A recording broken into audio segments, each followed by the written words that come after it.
चलो आगे बढ़ो। अगर तुम मेरे दल में रहते तो इससे कई बेहतर करते। तौशानी सुहेल देव और गोवर्धन की तरफ देख रही थी और वो दोनों बगले झांक रहे थे। पिछले कई सालों तक सुहेल देव के आदमियों ने लगातार युद्ध किए थे और अब तुर्क फौजों के भारत छोड़ने के बाद से वो बेचैन हो रहे थे। इसीलिए राजकुमार ने कुछ युद्ध क्रीड़ाएं आयोजित की थी ताकि उनका दिमाग न भटके, उनका मनोबल बढ़े और उनका भाईचारा मजबूत हो। सबसे पहली स्पर्धा थी तीरंदाजी की, जिसमें दो दलों का नेतृत्व संगमणि और तोशानी कर रहे थे। तोशानी ने शानदार निशाने लगाए थे और उसे जमा लोगों से काफी तारीफ भी मिली थी। लेकिन सुहेल देव और गोवर्धन दोनों का प्रदर्शन औसत से कमजोर रहा था और उनका दल बुरी तरह से हार गया था। तौशानी इससे खुश नहीं थी और उन दोनों का हौसला बढ़ाने की कोशिश कर रही थी, जो इसे केवल एक खेल मान रहे थे। तुम दोनों प्रशिक्षित योद्धा हो ना? क्या तुम लोगों को धनुष का प्रयोग करना सिखाया नहीं गया? सुहेल देव ने झेपते हुए अपना गला साफ किया। सच पूछो तो ये मेरा प्रिय शस्त्र नहीं है। मैं पास जाकर मारना पसंद करता हूँ। मैं भी। गोवर्धन ने उसके सुर में सुर मिलाया। तौशानी ने नाराजगी जताते हुए जीभ चटकाई। मैं तुम दोनों को कम से कम 1 डज़न बार मार सकती हूँ, इससे पहले कि तुम मेरे पास आकर मुझे छू भी सको। चलो आओ, थोड़ा अभ्यास करते हैं। तुम दोनों के बिना भी थोड़ी देर ये क्रीड़ा जारी रह सकती है। सुहेल देव और गोवर्धन ने एक दूसरे की तरफ देखा, लेकिन वो जानते थे कि अगर एक बार तौशानी ने अपना मन बना लिया तो फिर उससे तर्क वितर्क करना व्यर्थ है। वो चुपचाप उसके पीछे पास के एक मैदान में चले गए, जिसका इस्तेमाल तीरंदाजी के अभ्यास के लिए किया जाता था। अब्दुल ने उन्हें जाते देखा और अपने कुछ आदमियों को देखकर सिर हिलाया। उनमें से 5 ने तुरंत एक सुरक्षित दूरी से उनका पीछा करना शुरू कर दिया। भले ही शांति काल हो, अब्दुल सुरक्षा के नियम कायदों का पूरी तरह से पालन करने पर जोर देता था। अगर तुर्क मुझे अभी देख ले तो मुझसे बिल्कुल भी नहीं डरेंगे। सुहेल देव ने गोवर्धन की तरफ फुसफुसाते हुए कहा, एक छोकरी से धमकाया जाता हूँ। गोवर्धन ने अपने दोस्तों की तरफ देखकर एक आंख दबा दी। मैंने सुना तुम्हें, तोशानी ने तपाक से बोला। दोनों आदमी तुरंत चुप हो गए। ठीक है, अब मुझे दिखाओ कि तुम निशाना कैसे लगाते हो। तौशानी ने तीरंदाजी वाले मैदान में पहुंचने के बाद कहा, पहले तुम, और एक लक्ष्य की ओर इशारा किया जो करीब 150 मीटर की दूरी पर एक बिजुका था। सुहेल देव ने सिर हिलाकर हामी भरी और सावधानी से एक तीर चलाया, जो बिजुका की जांघ पर खरोच मारने के बाद पीछे के मैदान में जा गिरा। बुरा निशाना नहीं था, है ना? उसने चमकते चेहरे से तौशनी की तरफ देखा। उसके चेहरे के भाव बदल गए जब उसने देखा कि तौशनी को अपनी ओर भावहीन होकर घूरते हुए देखा। क्या हुआ? ये 150 मीटर दूर है, मैंने निशाना लगाया ना। तुमने सब कुछ गलत किया। ताज्जुब इस बात का है कि तुम्हारा तीर लक्ष्य के करीब कैसे पहुंच गया। तुम धनुष को कसकर पकड़ते हो, तुमने धनुष की डोरी को काफी पीछे तक खींचा नहीं, तुमने जिस कोण पर तीर छोड़ा वो गलत है, तुमने निशाना लगाने में बहुत समय लगाया जिससे तुम्हारे कंधों पर दबाव पड़ा, तुमने अपने पैरों को संतुलित नहीं रखा और जब तुम तीर छोड़ते हो तो तुम्हारे हाथ कांपते हैं। क्या मैंने कुछ सही भी किया? चुप रहो। सुहेल देव चुप हो गया। दोबारा कोशिश करो। सुहेल देव ने एक बार फिर धनुष उठाया। इस बार तौशनी उसके पीछे खड़ी हुई थी और उसकी बाह को थामकर सही तरीका दिखाया। सुहेल देव अचानक उसकी नजदीकी से विभोर हो गया। तौशनी के एक हाथ उसकी कमर और दूसरा उसके कंधे पर स्पर्श, उसकी पीठ पर तौशनी का हल्का सा दबाव, तौशनी के पैरों का उसके पैरों को लुभावने अंदाज से छूना, उसकी मादक खुशबू। क्या तुमने सुना जो मैंने कहा? तौशनी ने नाराजगी से पूछा। क्या क्या? महान राजकुमार, सुहेल देव का एक आदमी भागता हुआ आया। सुहेल देव ने एक गहरी सांस ली और अपने आप को संभालने की कोशिश की। तौशनी पीछे हट गई। हाँ, सुहेल देव ने पूछा, उसकी आवाज में सामान्य से ज्यादा शक्ति थी। महान राजकुमार, गुरुदेव आपसे मिलने आए हैं। सुहेल देव के चेहरे पर मुस्कुराहट दौड़ गई। गुरुदेव, उसने खुशी से कहा। फिर उसने तौशनी की तरफ देखा। हम निश्चित रूप से दोबारा अभ्यास करेंगे। अब्दुल की नजर उस पर पड़ी, अकेला, क्षितिज को देखता हुआ, जबकि आकाश का नारंगी रंग घोषणा कर रहा था कि सूरज अब बहुत जल्दी अस्त होने वाला है। उसका मुंडा हुआ सिर नीचे की ओर था। उसकी ठोड़ी उसके दाहिने घुटने पर टिकी थी। एक बार ने घुटने को ठीक नीचे के स्थान पर घेर रखा था और दूसरा हाथ उसके दंड के पास था। वो ऐसा काफी समय से करता आ रहा था। अब्दुल ने लंबी सांस ली। बेहतर होगा कि पता किया जाए कि उसके मन में क्या है, इससे पहले कि वो हर जगह इसे अपनी आदत बनाकर स्वयं को खतरे में डाल दे। चुपचाप, बिना किसी शोर के, अब्दुल उसके पास जाकर बैठ गया। उसने कुछ नहीं कहा। ये अब्दुल की खासियत थी। उसे समझ में आ गया था कि दूसरे व्यक्ति को सहज रहने देने के लिए क्या करने की जरूरत है। वो इंतजार करता रहा। आकाश और गहराने लगा। अब ये गुलाबी होता जा रहा था। सूर्य देव भारत की इस भूमि को आज का काम समाप्त कर रहे थे और सुदूर पश्चिम में अपनी ऊर्जा ले जा रहे थे। अश्वघोष ने चुप्पी को तोड़ा। क्या तुम अभी अपनी पहचान से लड़ते नहीं हो अब्दुल? क्या तुम्हें कभी ऐसा महसूस नहीं होता कि तुम अपने दो हिस्सों के बीच इस भयानक स्थान पर फंस गए हो? तुम दोनों के होना चाहते हो और फिर भी तुम किसी के नहीं हो पाते। अब्दुल ने उसे गौर से देखा। अल्लाह कसम, मैं कभी कभी भूल जाता हूँ कि अश्वघोष आखिरकार है तो बच्चा ही। वो इस बात का ख्याल रखता था कि उसके चेहरे पर हमदर्दी ना दिखे। हाँ और ना, उसने धीरे धीरे कहा। उसने अपनी नजरें फिर दूर क्षितिज पर कर ली जहां अश्वघोष देख रहा था। उसने कोई भी सवाल नहीं पूछा। गलत समय पर पूछे गए सवाल आमतौर पर लोगों को रक्षात्मक मुद्रा में ले जाते हैं और वो अपने आप को समेट लेते हैं। मैं हमेशा सोचता हूँ कि तुम कैसे करते हो इसे, अश्वघोष ने कहा। अपने भाईचारे और मातृभूमि, तुम्हारे धर्म और देशभक्ति के बीच के स्थान में झूलते रहना। क्या तुम्हें कभी खींच नहीं आती कि तुम्हें एक को दूसरे के आगे रखने की जरूरत क्यों पड़ी? अश्वघोष अब मुड़कर अब्दुल का चेहरा देख रहा था। अब्दुल की नजरें उसकी सवालिया निगाहों से मिली। बेचारा लड़का, सच में इसकी आत्मा बहुत पीड़ित है। उसका दिल अभी भी किसी को जान से मारने के लिए सही नहीं ठहरा पा रहा। शायद अगर उसे पता होता, लेकिन अब्दुल ने इस सोच को अलग रख दिया। हाँ, खींच आती है कि मेरे कुछ देशवासी, जिनमें से कुछ मेरे दोस्त भी शामिल हैं, मानना शुरू कर चुके हैं कि मुसलमान कुदरती तौर पर हिंसक समुदाय है। वो अपने धर्म की सीख को लेकर अंधा और पागल है। इस बात पर खींच आती है। हर बार इस जमीन के लिए मेरी वफादारी पर सवाल उठाया जाता है। हाँ, इस पर खींच आती है। अश्वघोष ने सिर हिलाया। उसने यही उम्मीद की थी। क्या इसीलिए तुम इस देश की आजादी के लिए अपने भाइयों के खिलाफ इतनी उग्रता से लड़ते हो? तुर्क मेरे भाई नहीं हैं, अब्दुल ने कड़वे लहजे से कहा। भले ही वो मुसलमान हो, वो मेरे भाई नहीं हैं। भाईचारे का मतलब है एक परिवार का होना। क्या तुम सोचते हो कि तुर्क वास्तव में एक परिवार के समान व्यवहार करते हैं? मुझे बताओ, कौन अपने परिवार की सिर्फ इसलिए हत्या कर देता है कि उसकी मांग पूरी नहीं हुई? वो मुसलमान नहीं है।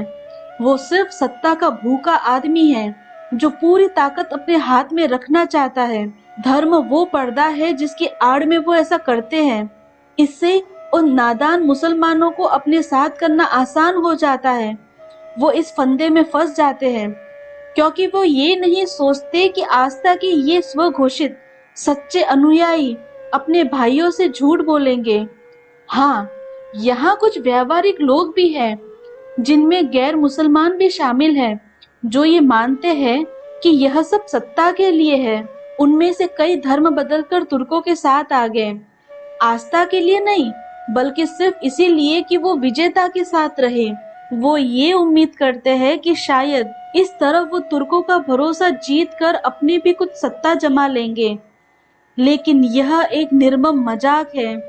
सत्ता का भूखा आदमी धूर्त होता है। वो इन व्यावहारिक लोगों को नचाता है और सुनिश्चित करता है कि फैसले लेने की सारी ताकत केवल उसके पास रहे। वो हमेशा चीजों की परिभाषा तय करेगा, नियम कायदे तय करेगा, अपनी सनक पर उनमें बदलाव करेगा और उम्मीद करेगा कि बिना कोई सवाल पूछे उसे माना जाए। उसके अनुयायी हमेशा प्यादा रहेंगे, वो हमेशा गुलाम रहेंगे उनकी दया पर, क्योंकि यही वो सोच है जो उसे खुश करती है। लेकिन वो अपने भाइयों को गुलाम कैसे बना सकता है? और वो कैसे हमेशा उसके प्यादे बनकर रह सकते हैं? खास तौर पर जब मैं नहीं कह रहा कि ऐसा होगा, लेकिन मान लो कि जब सभी धर्म परिवर्तन करके और मुसलमान बनने का फैसला कर लेते हैं, फिर दबाने के लिए कोई नहीं होगा, मारने के लिए कोई मूर्ति पूजक नहीं होगा, है ना? अश्वघोष उत्सुक था। तुम पूरे ध्यान से मेरी बात नहीं सुन रहे हो। सत्ता का भूखा तुर्क किसी को भी अपना भाई बनाने लायक नहीं मानता है। वो सभी गुलाम हैं। भाई केवल एक चिपकी है जो इसे खुशगवार सोच बनाती है। क्या केवल मुसलमानों का देश उसकी भूख को शांत करेगा? निसंदेह नहीं। सत्ता का भूखा ये आदमी तब भी नहीं रुकेगा जब सभी धर्म परिवर्तन कर लेंगे। वो जिसे चाहेगा मुसलमानों के उस समुदाय को शिकार बनाएगा और सामाजिक नियम कायदों को बदलकर उन्हें परेशान करेगा। क्या तुम सोचते हो कि केवल मुसलमानों वाले तुर्कों के अपने देश में अमन है? नहीं। अब जब उनके देश में सभी मुसलमान हैं, वो अब ये नारा दे रहे हैं कि कौन सच्चा मुसलमान है। जिन्हें वो सताना चाहते हैं, उन पर सच्चा मुसलमान नहीं होने का आरोप लगाया जाता है, और जिन्हें वो बिना किसी शक के अल्लाह की चाहत के रूप में पेश करेंगे। ये खेल कभी नहीं रुक सकता। लेकिन लेकिन कोई ये भी तो कह सकता है कि भारत में तुम भी एक प्यादे हो, क्योंकि तुम्हें किसी विश्वास के लिए मानने को नहीं कहा जा रहा, लेकिन एक राष्ट्र के लिए मानने को कहा जा रहा है। अब्दुल के चेहरे से मुस्कुराहट अब गायब हो गई और वो असली मामला समझ गया। मुझे इस बात का जवाब दो, आकाश पर किसका नियंत्रण है? अश्वघोष की भौहें चढ़ गईं। इसका मेरे सवाल से थोड़ी देर के लिए मेरे सवालों का जवाब दो। आकाश पर किसका नियंत्रण है? ईश्वर या सार्वभौमिक नियम? मूल रूप से देवीय शक्ति? अब्दुल मुस्कुराया। जवाब उलझा है, लेकिन मैं इसे सही मान लेता हूँ। अब मुझे बताओ कि उस पृथ्वी पर किसका नियंत्रण है जिस पर हम रहते हैं? यहाँ सबसे बड़ी शक्ति कौन है? मैं नहीं जानता। इसे इस तरह सोचो, जब कोई आदमी तकलीफ में होता है, दर्द में होता है, मौत के करीब होता है, वो किसे पुकारता है? अपनी माँ। अब्दुल ने अश्वघोष के कंधों को छुआ। तुम्हारी माँ तुम्हारे लिए वहां होती है, भले ही वो शारीरिक रूप से मौजूद नहीं हो। उसके लिए रोने भर से तुम्हें शक्ति मिलती है। तुम्हें जिंदा रहने के लिए वो मिलता है जिसकी तुम्हें जरूरत है। इस ग्रह में सबसे बड़ी शक्ति माँ है। अश्वघोष चुप रहा। भगवान राम ने कहा था कि माता और मातृभूमि स्वर्ग से भी बढ़कर है। हजरत मोहम्मद ने कहा था कि जन्नत तुम्हारी माँ के पैरों में है। तुम्हें उतना प्यार और कौन कर सकता है जितना तुम्हारी माँ करती है। खामोशी। अब्दुल की आवाज जज्बाती हो उठी। और कुछ विदेशी आते हैं और कोशिश करते हैं कि तुम्हारी अपनी माँ, अगर तुम अब उसे नहीं लड़ोगे, अगर तुम अपनी माता के लिए नहीं लड़ते, तो फिर किस तरह के तुम मनुष्य हो? लेकिन मेरा धर्म अहिंसा का उपदेश देता है। यह गलत है। अश्वघोष, इसे याद रखो। भारत तभी सुरक्षित रहेगा अगर यहाँ रहने वाले लोग भारत को किसी भी दूसरी चीज से ऊपर रखेंगे। और मेरा मतलब है किसी भी चीज से। अगर मुझे अपने धर्म और भारत के बीच चुनना होगा तो मैं भारत को चुनूंगा, हर बार, बार बार। जब तक यहाँ ऐसे सोचने वाले पर्याप्त हिंदू, बौद्ध, मुस्लिम और ईसाई हैं, हमारा भारत सुरक्षित है। लेकिन एक आंख के बदले आंख की नीति तो पूरी दुनिया को अंधा बना देगी। यही मुझे मेरे महंत ने सिखाया था। अश्वघोष, इस सिद्धांत को मानने वाले अगर तुम अकेले होते तो केवल तुम अंधे होंगे, और वो तुम्हें अंधा नहीं बना रहे, वो तुम्हारी भारत माता को अंधा बना रहे हैं। हाँ, लेकिन अहिंसा का स्थान एक सभ्य समाज में होता है। हाँ, लेकिन तब नहीं जब आप बर्बरों का सामना कर रहे हो जो आनंद के लिए हत्या करते हैं। अहिंसा को अंधश्रद्धा की चीज न बनाओ। याद रखो, जब तुम्हें लड़ना पड़े तो तुम्हें लड़ना है। अश्वघोष चुप रहा। वो सोच में डूबा, नीचे जमीन पर देखता रहा। अब्दुल की आवाज में नरमी थी। अपनी माँ की सुरक्षा करने के लिए हिंसा का सहारा लेना भी बुरा कर्म नहीं माना जाएगा। अश्वघोष अब्दुल की तरफ मुड़ा। उसकी आंखें नम थीं। शायद तुम जानते हो कि माँ का होना कैसा होता है। मैं नहीं जानता। अब सही समय आ गया था। तुम्हारे मित्र संगमणि ने तुम्हारे जीवन की कहानी बताई थी। दरअसल ये उसे एक पुराने गुरु ने बताई जिसने तुम्हारे साथ मठ छोड़ा था। अपने मित्र से पूछना कि तुम मठ कैसे आए थे। तुम जीवित हो क्योंकि तुम्हारी माँ ने तुम्हारी जान बचाने के लिए अपने प्राणों का बलिदान किया था, क्योंकि उन्होंने तुम्हारी रक्षा के लिए वो सब किया जो वो कर सकती थी जब तुम एक शिशु थे। अब्दुल ने जमीन से थोड़ी सी मिट्टी उठाई और उसे अश्वघोष के हाथ पर गिरा दिया। फिर उसने आकाश की ओर संकेत किया, और अब वो वहां ऊपर है, अपने सयाने बेटे को देख रही है और कह रही है कि एक पुरुष बनो और हम सबकी माता की रक्षा करो। अश्वघोष ने रोना शुरू कर दिया। अब्दुल ने अश्वघोष के हाथों को मजबूती से पकड़ लिया। जय माँ भारती, जय माँ भारती। अध्याय 20। सुहेल देव अपने घोड़े से उतरा और तेज कदमों से अपने सैन्य शिविर की तरफ चल पड़ा। एक प्रहरी ने उसे नमस्कार किया और तुरंत पर्दे बगल में कर दिए। महान राजकुमार, वो आपका इंतजार कर रहे हैं। सुहेल देव ने प्रहरी को देखकर मुस्कुराते हुए उसके कंधे थपथपाए और तंबू में चला गया। तंबू में दूसरे छोर पर एक लंबा व्यक्ति चुपचाप खड़ा था, जिसके बाल सफेद हो चुके थे। बढ़ती आयु ने उसके कंधों को थोड़ा सा नीचे झुका दिया था, लेकिन उसका शरीर और गरिमामय बना रहा था। गुरुदेव, सुहेल देव ने प्रसन्नता पूर्वक कहा। वो काशीनाथ के पास गया और सम्मान के साथ उनके चरण स्पर्श करने के लिए झुका। काशीनाथ ने सुहेल देव को ऊपर उठाया और जोर से गले लगा दिया। मेरे राजकुमार। सुहेल देव मुस्कुराया और अपने गुरु को मजबूती से थामे रखा। मेरे राजकुमार, तुम्हारे भाई मल्लदेव आज तुम पर गर्वित होंगे, उस पर गर्वित होंगे जो तुम आज बन चुके हो।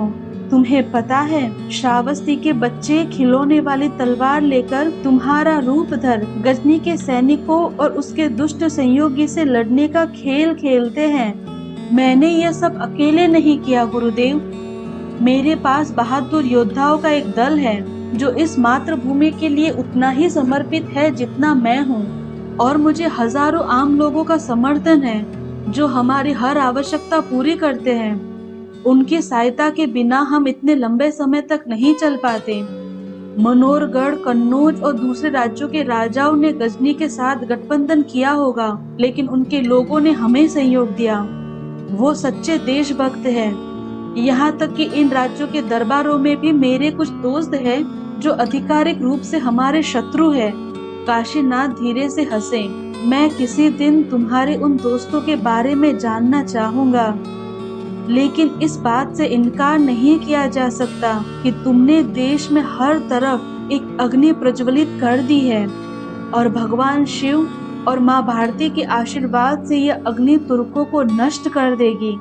ओम नमः शिवाय। सुहेल देव अपने गले में बंधे लघु शिवलिंग को स्पर्श करते हुए फुसफुसाया, जय माँ भारती। काशीनाथ की आंखें भर आई जब उसने अपने सामने खड़े इस व्यक्ति को निहारा। ये छोटा राजकुमार एक शरारती बच्चा था। अलहड़ स्वभाव और नियम कायदों की परवाह न करने वाला वो छोटा बच्चा इस रूप में तुर्कों को पराजित करने की जिम्मेदारी उठाने वाला बन जाएगा, ऐसी कल्पना तो स्वयं काशीनाथ ने भी नहीं की थी। लेकिन समय और भगवान शिव के मन में क्या है, कौन जानता है। उन्होंने युवा राजकुमार के कंधे थपथपाए और बुदबुदाया, ओम नमः शिवाय, जय माँ भारती। सुहेल देव एक कदम पीछे हटा, नमस्कार की मुद्रा में अपने हाथ जोड़े और कहा, मैं सीधे ये प्रश्न पूछने की क्षमा चाहूंगा गुरुदेव, लेकिन मुझे नहीं लगता कि आप इतनी दूर केवल मुझे और मेरे लोगों को बधाई देने आएंगे। मैं अंदाजा लगा सकता हूँ कि कोई विशेष समाचार है। क्या है वह? काशीनाथ ने लंबी सांस ली। साफ था कि वो अपनी भावनाओं पर नियंत्रण रख रहे थे, जैसे किसी अच्छे मंत्री को करना चाहिए। अब घर लौटने का समय आ गया है राजकुमार। क्या हुआ? तुम्हारे पिता? सुहेल देव ने तुरंत काशीनाथ की बाहें पकड़ ली। उसके चेहरे पर चिंता की लकीरें थी। क्या हुआ? कर्कट रोग। अचानक इसका पता चला। यह बहुत तेजी से फैल गया है। सुहेल देव सन्न रह गया और कोई प्रतिक्रिया भी नहीं दे सका। वो कुछ महीने पहले ही अपने पिता से गुप्त रूप से मिला था। उस समय वो पूरी तरह से स्वस्थ और चुस्त दुरुस्त दिखाई दे रहे थे। काशीनाथ का स्वर नरम था, तुम्हें तुरंत श्रावस्ती लौटना होगा। राजगद्दी को इस तरह नहीं। बुद्धिमान काशीनाथ ने बाकी शब्दों को अपने मुंह से नहीं निकलने दिया। वो जानते थे कि पिछले महीने जब मंगल ध्वज को इस बात का एहसास हुआ था कि उनके अंतिम दिन नजदीक है, इलाके के कई राज्यों को अविलंब संदेश भेजे गए थे। कई तो स्वयं काशीनाथ लेकर गए थे। मंगल ध्वज ने उन राज्यों से संपर्क किया था जो श्रावस्ती के नेतृत्व में राज्य संघ बनाने के इच्छुक थे, और उस संयुक्त सेना का नेतृत्व करने के लिए उस व्यक्ति से बेहतर कौन हो सकता था जिसने इतने सालों तक गजनी की ताकत का सामना बहादुरी से किया था? सुहेल देव। लेकिन काशीनाथ ने सुहेल देव से यह सब नहीं कहा। अभी इसका सही समय नहीं था। पहले पुत्र को पिता की चिंता करने देना चाहिए। राजकुमार को बाद में बता दिया जाएगा कि उसे राजा के लिए किन कर्तव्यों का निर्वाह करना है। सुहेल देव को अपने पिता की बीमारी का समाचार मिले कुछ दिन बीत चुके थे। वो अगले ही दिन अपने साथियों के साथ वहां से निकल पड़ा था। श्रावस्ती के रास्ते में सुहेल देव और उसके दोस्तों ने एक झील से थोड़ी दूरी पर एक पड़ाव डाला था। अस्थायी शिविर की जगह सोच समझकर चुनी जाती थी। वो एक शहर से इतनी नजदीक थी कि जरूरत का सामान घटने पर आसानी से मिल जाए, वहीं इतनी नजदीक भी नहीं कि अवांछनीय लोग वहां पहुंचे। जब वो लोग अपने प्रत्यक्ष नियंत्रण वाले क्षेत्रों से बाहर होते थे तो वो गुमनामी और बुद्धिमानी ही उनके साथी थे। इस जगह के नजदीक पानी का एक स्रोत भी था। जंगल और शिविर के बीच में एक खुला मैदान था ताकि किसी अचानक हमले से बचा जा सके। लेकिन अतिरिक्त सुरक्षा के लिए महत्वपूर्ण स्थानों पर संतरी तैनात किए गए थे। शिविर की दूसरी तरफ खुला मैदान था ताकि जरूरत पड़ने पर तुरंत निकला जा सके। चूंकि ये एक अस्थायी शिविर था, चीजों को पूरी तरह से बाहर नहीं निकाला गया था। हथियार, धन और जरूरी दस्तावेज बक्सों के अंदर बंद अपने घोड़ों और बैलों के ऊपर बंधे थे ताकि तुरंत भागना पड़े तो वो जरूरी संसाधनों को ना खोए। और इन घोड़ों और बैलों पर 24 घंटे संतरियों की नजर रहती थी।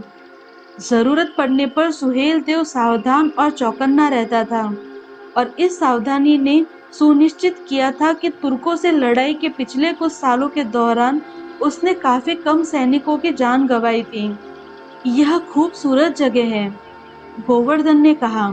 वो और सुहेल देव एक साथ रात का भोजन कर रहे थे। वो दोनों शिविर से थोड़ी दूर चलकर आए थे, झील के पास।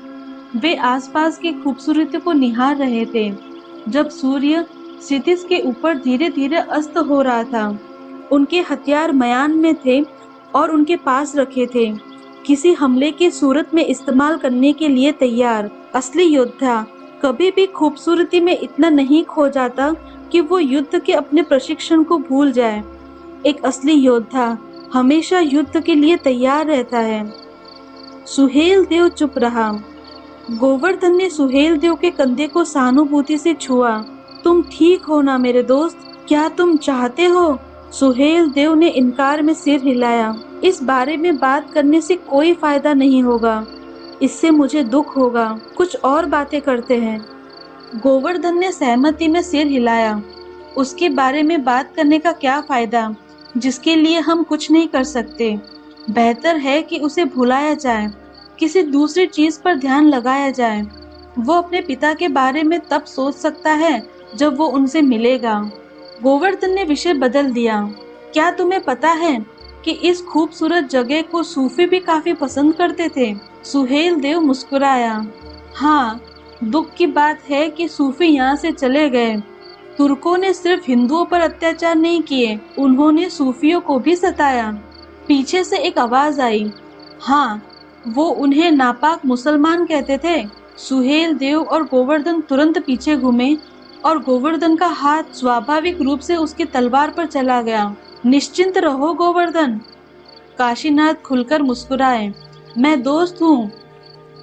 सुहेल देव ने आदर के साथ काशीनाथ के पैर छुए और व्यंग्य पूर्वक कहा, दोस्त जिसके कदमों की आहट भी सुनाई नहीं दी।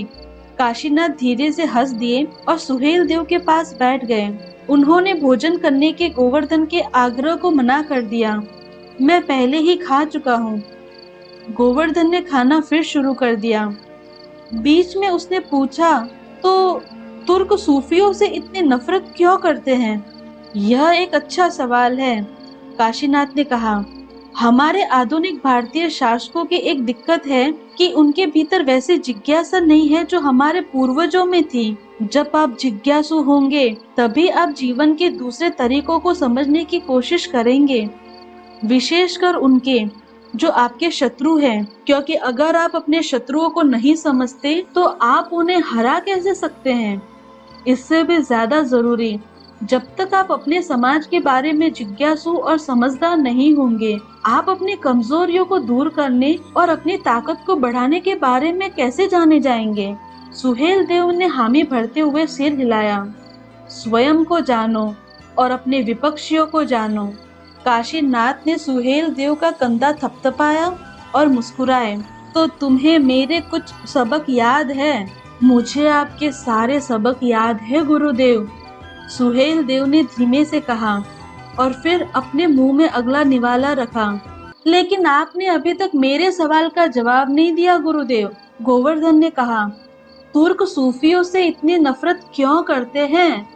हर समुदाय, हर जीवन शैली की कुछ ताकत और कुछ कमजोरियां होती है।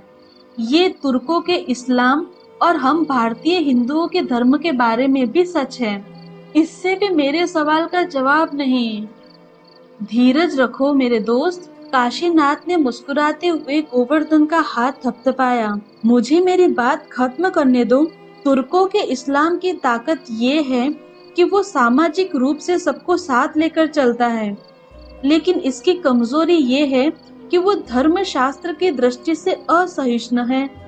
दूसरी तरफ हम भारतीयों का हिंदू धर्म शास्त्र की दृष्टि से उदार है और सबको साथ लेकर चलता है, जबकि सामाजिक रूप से हम असहिष्णु हैं। वाह, गोवर्धन ने अपनी आंखें फैलाते हुए और गहरी सांस लेते हुए कहा, इतने भारी भरकम शब्द, आपने मुझे इसमें गुम कर दिया। काशीनाथ पीछे की ओर झुके और जोर से ठहाका लगाकर हंस पड़े। गुरुदेव, मैं एक साधारण योद्धा हूँ, गोवर्धन भी उनके साथ हंसते हुए बोला, आप अपने शब्दों को भी साधारण रखने की कृपा करें। ठीक है, ठीक है। जब मैं कहता हूँ धर्मशास्त्र की दृष्टि से, तो इसका मतलब है कि हमारी ईश्वर में आस्था रखने वाली अलग अलग शैलियाँ। जब मैं सामाजिक कहता हूँ, तो इसका मतलब है उन समूहों, वर्गों और समुदायों के प्रति हमारा रवैया जो हमारे अपने धर्म का पालन करते हैं।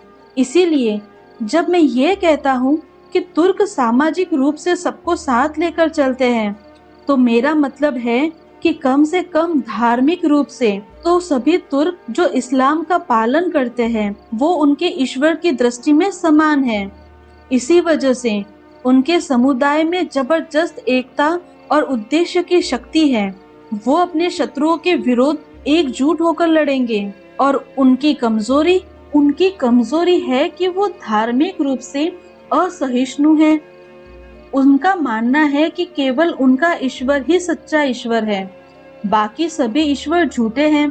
वो मानते हैं कि केवल उनका धर्म ही सच्चा धर्म है। और तुर्क मुसलमान जिस तरह से दूसरे धर्मों को देखते हैं, उनमें भी धर्म विभेद है।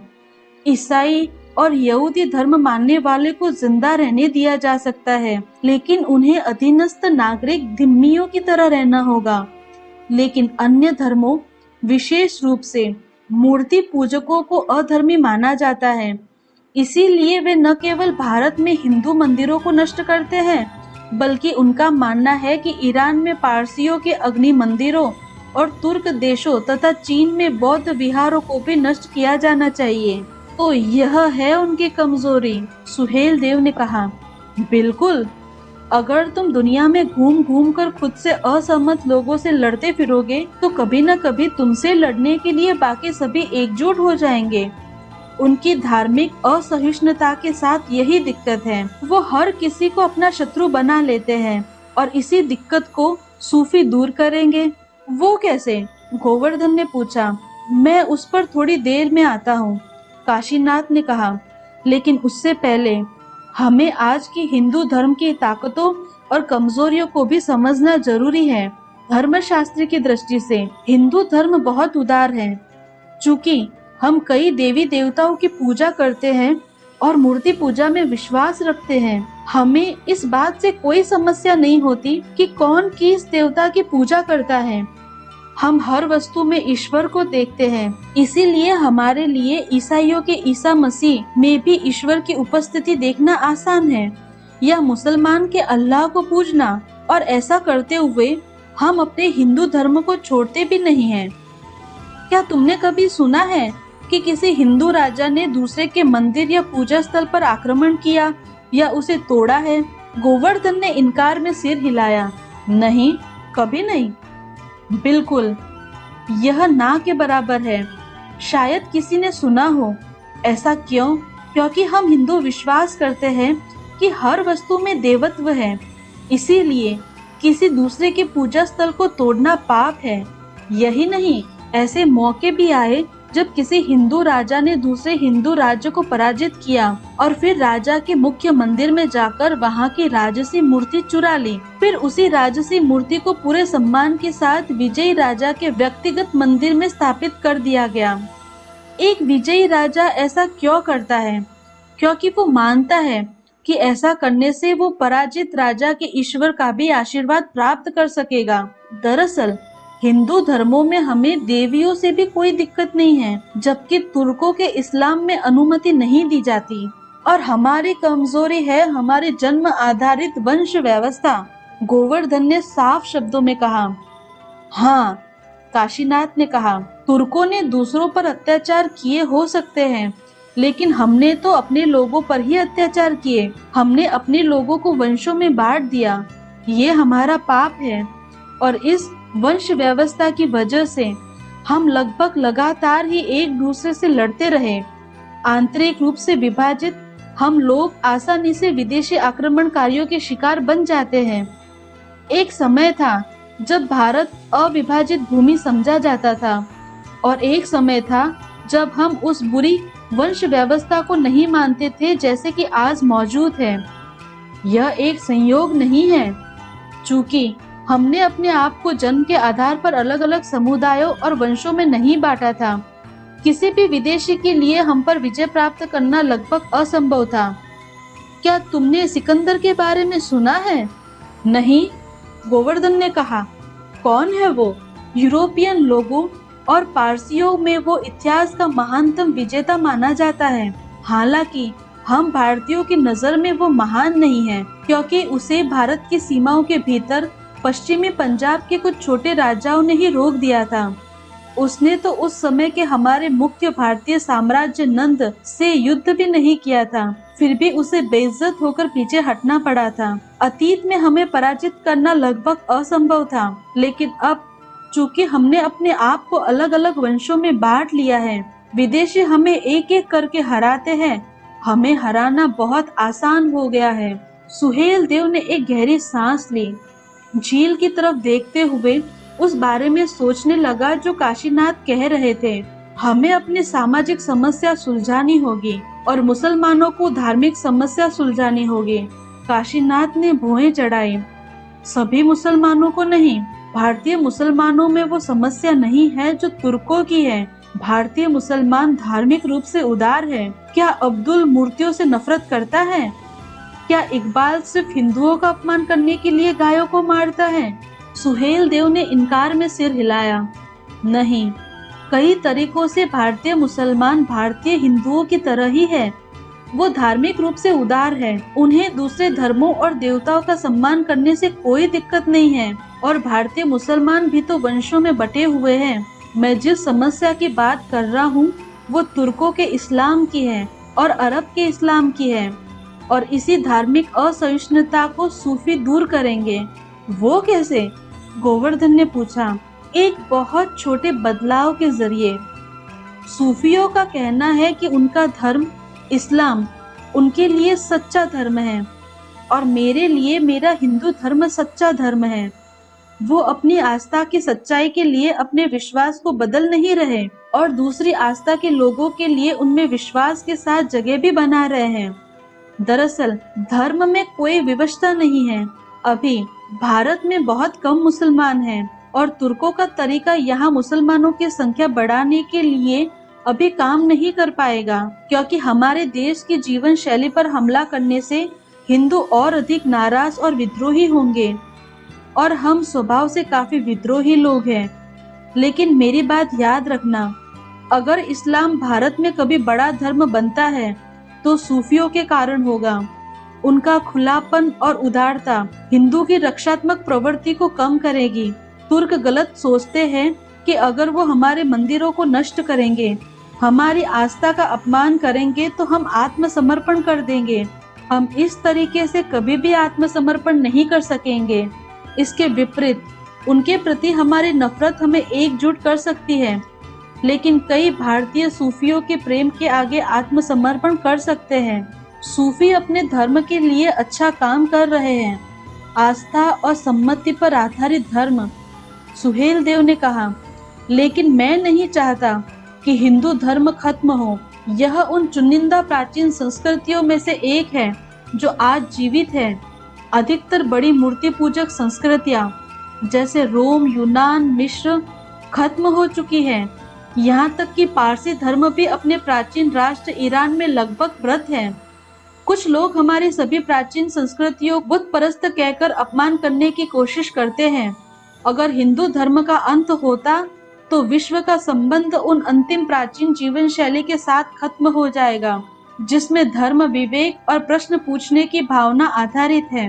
हम इसकी अनुमति नहीं दे सकते और इसीलिए हमें अपनी सामाजिक समस्या को सुलझाना होगा। हमें उस वंश व्यवस्था को नष्ट करना होगा जो हमें विभाजित करती है और इतने अत्याचार और दर्द का कारण बनती है। बिल्कुल, काशीनाथ ने कहा। हमें सुधारकों की आवश्यकता है जो जन्म आधारित वंश व्यवस्था को नष्ट करे और हमें हमारे मूल प्राचीन रास्तों की तरफ ले जाए। गोवर्धन ने आगे बढ़कर सुहेल देव का हाथ थाम लिया। ये आदमी हमारा सुधारक होगा। आज से सदियों बाद लोग इसका नाम याद करेंगे और वो सुहेल देव की मिसाल देकर हम हिंदुओं को सिखाएंगे कि अगर हमें अपनी आस्था को बचाना है, अगर हमें अपने महान पूर्वजों का सम्मान करना है, अगर हम सच्चे देशभक्त हैं, तो हमें निश्चित रूप से वंश व्यवस्था को नष्ट कर देना चाहिए।